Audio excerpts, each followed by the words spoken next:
जब किसी की संगत से आपके विचार शुद्ध होने लगे तो समझना वो कोई साधारण व्यक्ति नहीं है। अपनी कमजोरी उन्हें ही बताएं जो हर हाल में मजबूती से आपके साथ खड़े हो, क्योंकि रिश्ता हो या मोबाइल नेटवर्क ना हो तो लोग गेम खेलने लगते हैं। जितना बड़ा सपना होगा उतनी बड़ी तकलीफें होंगी, और जितनी बड़ी तकलीफें होंगी उतनी बड़ी कामयाबी होगी। अपने लिए नहीं तो उनके लिए कामयाब बनो जो आपको नाकामयाब देखना चाहते हैं। अकेले चलना सीख लो। जरूरी नहीं जो आज तुम्हारे साथ है वो कल भी तुम्हारे साथ रहेंगे। सभी को सुख देने की क्षमता भले ही आपके हाथ में ना हो, किंतु किसी को दुख ना पहुंचे यह तो आपके हाथ में ही है। सोच का फर्क होता है, वरना समस्याएं हमें कमजोर नहीं बल्कि मजबूत बनाने आती है। आपके पास दो ऑप्शन है, या तो आप फालतू के काम करके अपने वक्त बर्बाद कर लीजिए, या फिर अच्छे कामों में वक्त लगाकर जिंदगी बना लीजिए। दुनिया वो किताब है जो कभी नहीं पढ़ी जा सकती,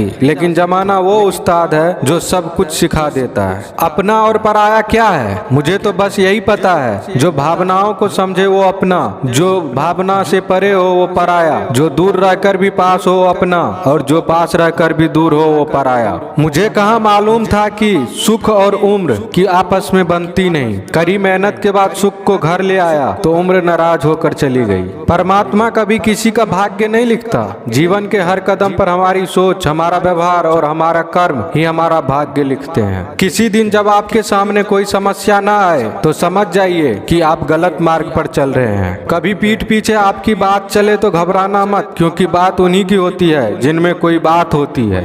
स्पष्टीकरण वहाँ देना चाहिए जहाँ उसे सुनने और समझने वाला एक खुला दिमाग हो। अगर किसी ने आपको गलत मान लिया है तो उस पर सफाई देने का मतलब खुद को खुद के नजरों में गिराना है। उल्फत बदल गई, कभी नीयत बदल गई। खुदगर्ज जब हुए तो फिर सीरत बदल गई। कुछ लोग अपना कसूर दूसरों पे डालकर ये सोचते हैं कि उनकी हकीकत बदल गई। अपने विचारों पर ध्यान दो क्योंकि वह तुम्हारे शब्द बनेंगे। अपने शब्दों पर ध्यान दो क्योंकि वह तुम्हारे कर्म बनेंगे, और अपने कर्मों पर ध्यान दो क्योंकि वह तुम स्वयं बनोगे। आसानी से मिलने वाली हर वो चीज हमेशा तक नहीं रहती, जो हमेशा तक रहती है वो आसानी से नहीं मिलती। मुसाफिर कल भी था, मुसाफिर आज भी हूँ। कल अपनों की तलाश में था, आज अपनी तलाश में हूँ। चेहरे की चमक और मकान की ऊंचाई पर मत जाओ। घर के बुजुर्ग हंसते हुए मिले तो समझ लेना ये घर अमीरों का है। भीड़ में खड़ा होना मकसद नहीं है मेरा, बल्कि भीड़ जिसके लिए खड़ी हो वो बनना है मुझे। जब भी आप भगवान का ध्यान करें हमेशा उनसे यही प्रार्थना करें कि